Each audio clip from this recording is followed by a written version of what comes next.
1 in 8 women will be diagnosed with breast cancer this year. It is the most prevalent cancer among women in the United States today. We're here today at the Susan G. Komen organization, and you're going to hear from some powerful survivors, and we can't wait for you to hear their journey. Coming up on Living by Design. Imagine walking away from a 28-year executive management career in corporate America to pursue your passion of empowering the world, giving them the tools they need to live their dreams. The Living by Design show with Kathy Holloway Hill. Impactful, informative, empowering. Take a look at a few of the guests that have been on the show.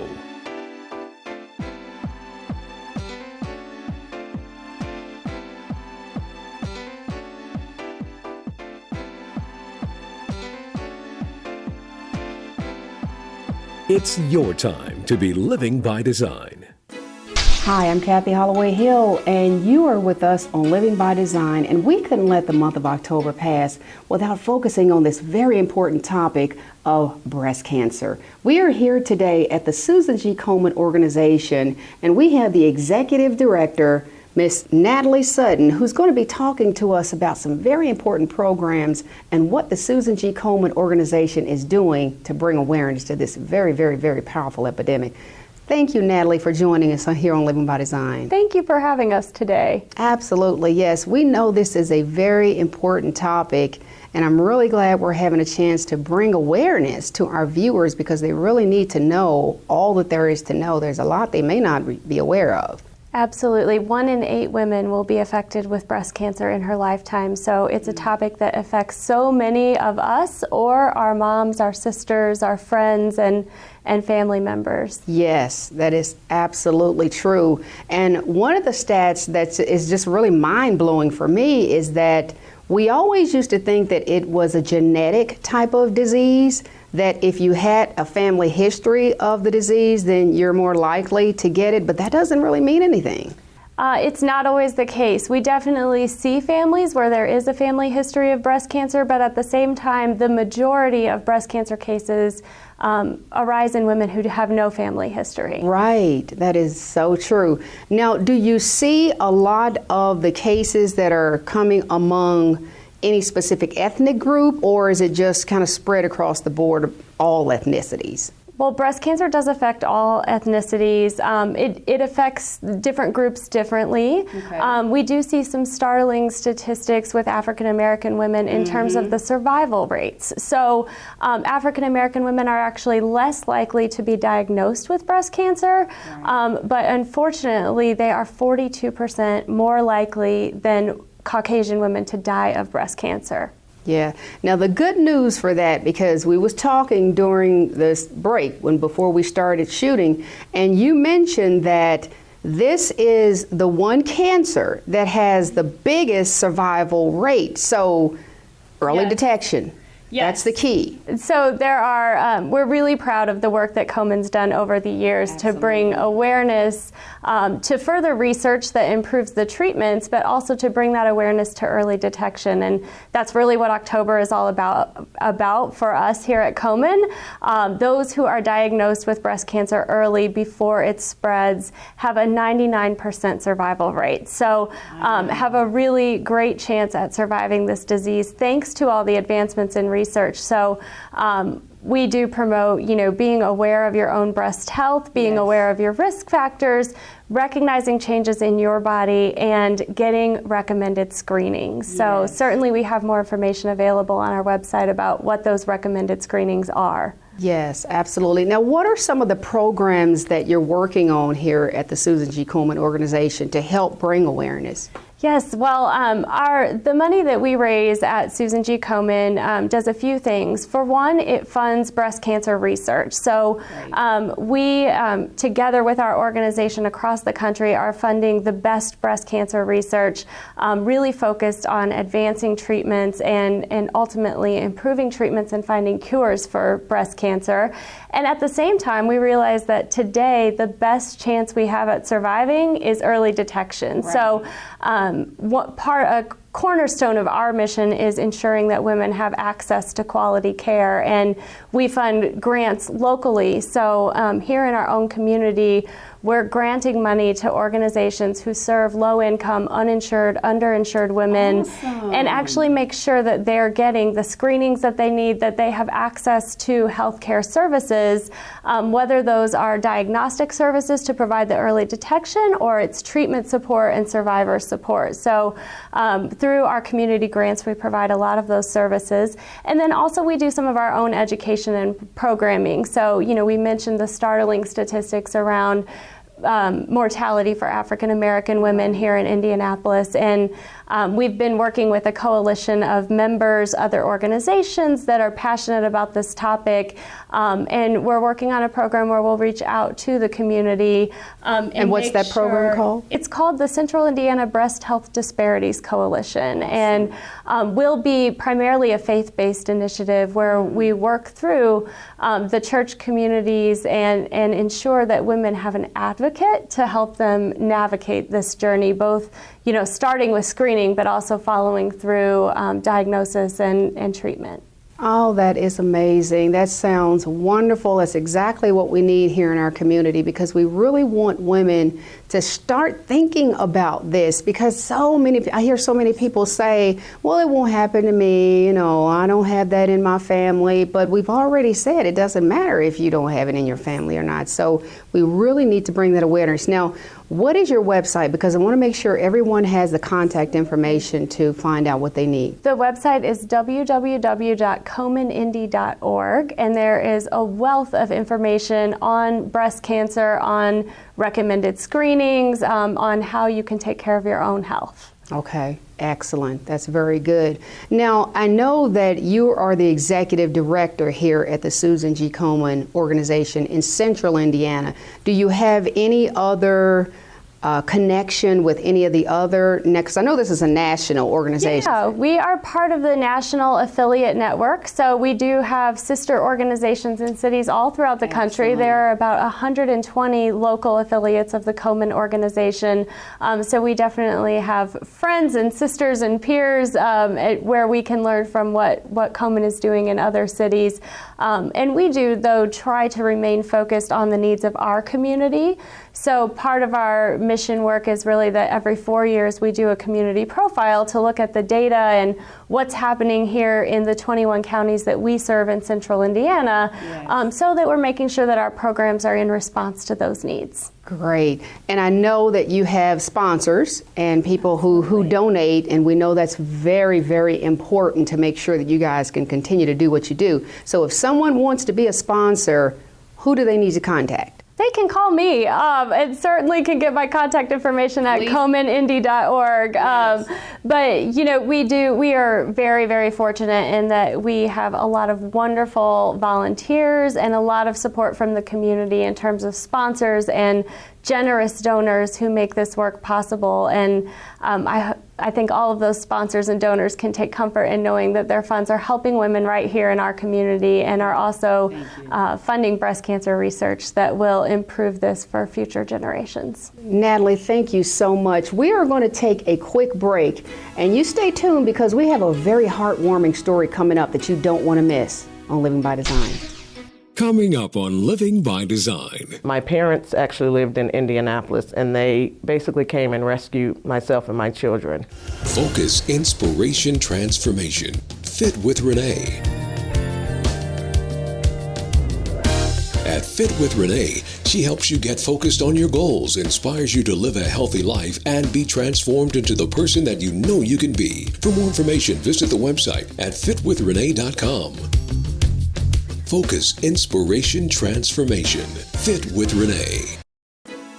Welcome back to Living by Design. We're now here with Tanya Trotter, and she has an amazing story, and I absolutely can't wait. So I'm going to just jump right in and say welcome to Living by Design, Tanya, and thank you for joining us. Thank you for having me. Yes, we really are anxious to hear your story because I heard a little bit of it already, and it's just a heartwarming, amazing story. So I'm going to ask you first, how did you become involved with the Susan G. Komen organization? How did you find them? Well, actually, my journey began back in March of 2012. I actually discovered my lump at that time. It was actually just a quarter-size knot. I was actually in the process of relocating from North Carolina back to my hometown in Ohio.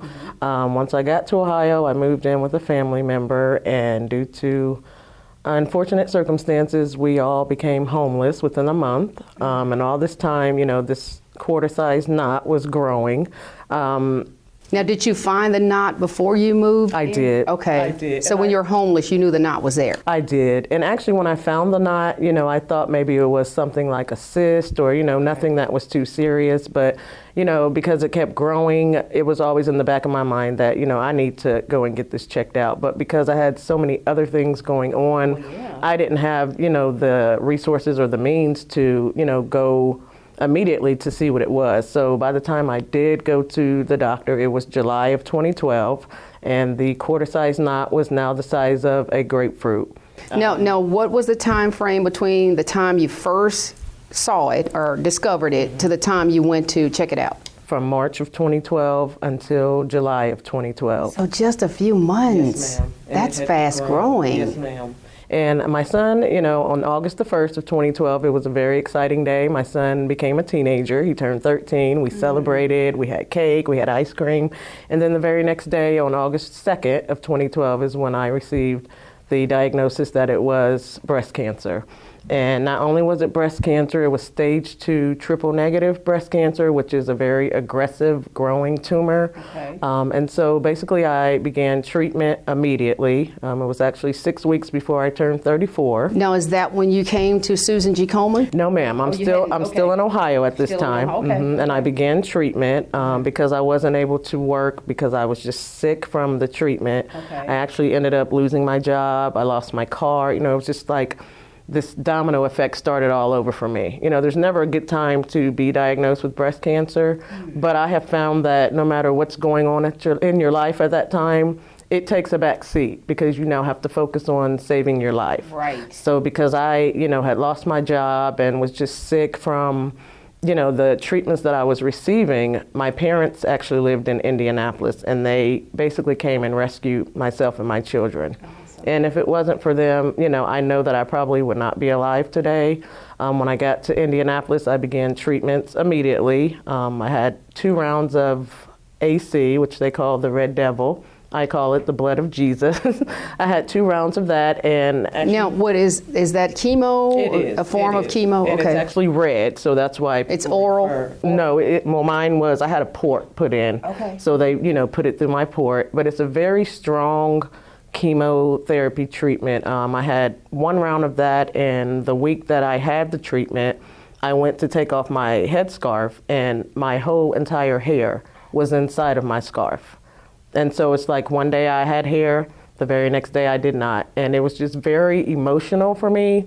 My sister came over and we cried together. We cut off the stray hairs. And that was the day that I knew that, I was a cancer patient because I felt like I had that quote unquote look. I didn't have any hair. My eyebrows came out, my eyelashes, my fingernails, my toenails turned black. And so it was just a realization that this is really real, And so I went on, I had treatment. My oncologist explained to me that the chemotherapy was basically feeding my tumor, which was making it grow bigger. So I had to make a split decision, and I thank God for him today, he made the recommendation that I meet with my breast surgeon. And the day before Thanksgiving of 2012, I had a mastectomy to remove a 5-centimeter tumor, and I also had 4 lymph nodes removed. Oh my goodness, that is such an amazing story. Yes. I'm trying to sit here and keep from tearing up. So when you had that first treatment, the Red Devil that you called it, how much time passed before you had to do it all over again? I mean, did they just give you that and then you try to recover? And then my treatments were originally supposed to be every 2 weeks, but because my tumor was so aggressive, they tried to do it every week because they figured, well, every 2 weeks we see that it's getting bigger, not knowing that the chemo was actually making it bigger. So when when my parents came and rescued me in October of 2012, they brought me here. After I had my surgery is when I found out about Komen. And I have to say that Komen has been the best thing that has happened to me. When I think of Komen, I think of strength, I think of faith, I think of hope, I think of support, because they've been all of that to me. After I had my mastectomy, I had to go on and do physical therapy because I had lymph nodes removed, and I had a hard time getting my right arm to cooperate like normal. So I had physical therapy appointments, I had radiation therapy every day. No idea how I was going to get to these treatments every day, and Komen stepped in and they helped me out as far as making sure I got to all of my treatments every week. When I went to radiation every day, they made sure I was there every day. They also provided me with a wig and a prosthesis so that I could feel more normal. So just, even though it's been 2 years, I will just always be so grateful to Susan G. Komen for just helping me through my journey. Tanya, that is an incredible story. Thank you for sharing your journey with our viewers. And if you want to read the entire story about Tanya's journey, go to our website. It's on your screen and the information is there. Stay tuned. We're going to be right back. Coming up, more on Living by Design. Let's take a look at a few of the ladies putting in their hard work in our Healthy by Design 8-week challenge.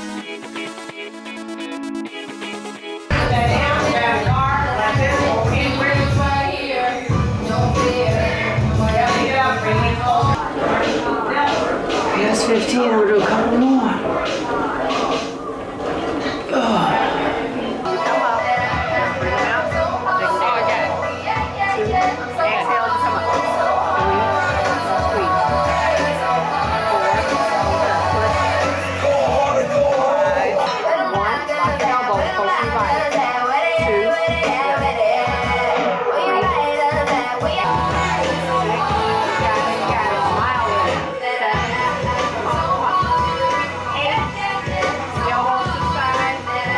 Just shoulder height. 2, exhale, come up.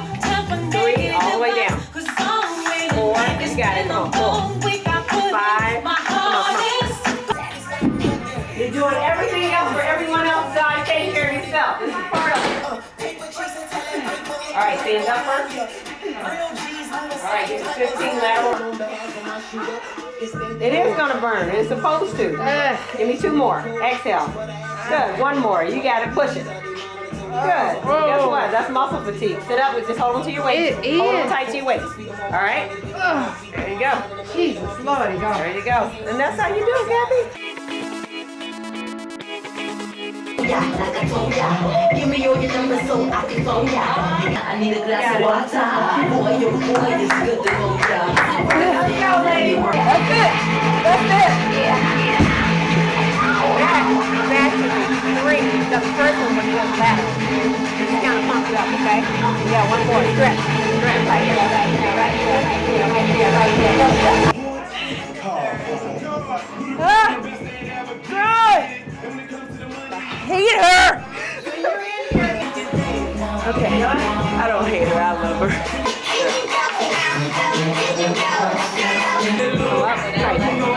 You're very smooth. 3, enough to stretch back. 4.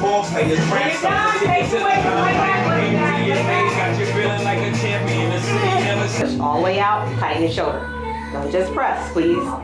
There you go, tighten, push, push. 10-inch arm. Lean back and think about your shoulders. Bend your elbows a little more. Bend your elbows, bend your elbows more. Yep. Good. Right here, come on. Feel that? Good. You got it, exhale.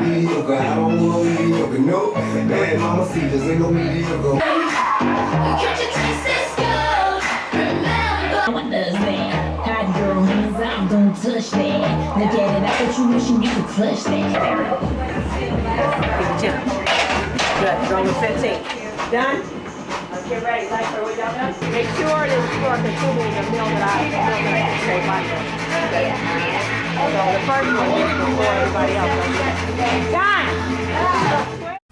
Welcome back to this empowering episode of Living by Design. We're now here with Michelle Komen, and she's also a cancer survivor. And I know your journey and your story is so heartwarming. So thank you for joining us and sharing with our viewers. Thank you for having me. Yes. I appreciate it. I'm very excited to have you. Now let's just start out with how your journey began. When did you discover that something was wrong? I discovered my lump in December of 2012, and I happened to discover it because a friend of mine was over visiting, and she was asking me questions about her pec muscles and things like that. So I felt my own pec muscles because I'm in the fitness industry, and that's how I found my lump. And I found it, and I thought, that's weird. I have a lump. I'm in the fitness industry, I eat healthy, I try to live a healthy lifestyle, and I was 40. And all of that was going on at the time. And that was going on at the time, exactly. And I was 42, and I'm now 43, and so it was just a year and a half ago. But I had my baseline mammogram at 35, and everything was fine. And there's not breast cancer in my family. And so when my 40th birthday came around and you're supposed to have your 40th mammogram, I blew it off because of the reason my baseline was fine and it doesn't run in my family. Big mistake. Don't ever blow off your scheduled mammogram. Thank you for saying that. Yeah, big mistake. And so I went on vacation and came home from vacation, and it was in the back of my mind. The mind has a way of talking you out of things. Yes. Saying, oh, it's really nothing. It's a cyst. I'm healthy. Exactly. Yes. It's a fibroid, and but I still got it checked out, and I was diagnosed immediately. I had a biopsy and an ultrasound done, and I was informed that I had breast cancer, and I didn't know what the questions to ask. I only heard breast cancer. I didn't know, they were telling me that I had IDC, invasive ductal carcinoma, which means that the cancer has left the milk duct. It's just a form of breast cancer. And I didn't realize until the following week when I met with my oncologist that I was triple negative, which means that my body does not produce any of the hormones that are tied to breast cancer. So it's an aggressive form of breast cancer. And I was diagnosed on the 11th. I met with my oncologist on the 18th, and I decided to do my chemo first, which is called neoadjuvant, because my tumor was about the size of a golf ball. And when you first found it, what was the signs of it? A size of a golf ball. When you first even discovered, before you even went to get it checked out? Yeah. It was wow. And so I chose to do chemo first because I wanted to be able to measure if the chemo was working on shrinking the tumor. Okay. You can choose to have your surgery, either a lumpectomy or mastectomy, but I chose to do the chemo first because I wanted to see results within the chemo. Right. I did 16 rounds of chemo for AC, which is adriamycin and Cytoxan, and then I did 12 rounds of Taxol. And I was fortunate. I had an amazing reaction to chemo, to the point where my breast surgeon said that when she gave me, I had a double mastectomy, that my tumor had shrunk to about the tip of my pinky. Wow. So I was very fortunate. Now, I did grow some other tumors while receiving chemo, but the fact that I was able to have a reaction, not reaction, but a result from receiving chemo was wonderful. I also am BRCA positive, which means it's BRCA. Thanks for bringing that up. Yeah, because I know that's been big in the media. Angelina Jolie. Right, so you did have the gene for that. I do have the gene for it, and there are two types of genes for breast cancer. And BRCA stands for breast, BR, cancer, CA. And I have the gene, I have one, I'm BRCA positive 1. How many are there? Right now I think there are 2, but there are a lot more. I mean, this is now a new area that geneticists are working into finding, because there's a lot of things that they're finding that are tied to breast cancer within the gene pool. Right. But right now they've identified 2 that are that are out there and that you can get tested for. Now, what made them test you for that, since you said it was not in your genetic family? And that's the reason why they did test me, because I didn't have any reasoning of why I had breast cancer. So I didn't have I didn't have immediate family in my mom or my dad's side, and my age. Even though I was hovering around 40, that was still considered young, and then I was triple negative.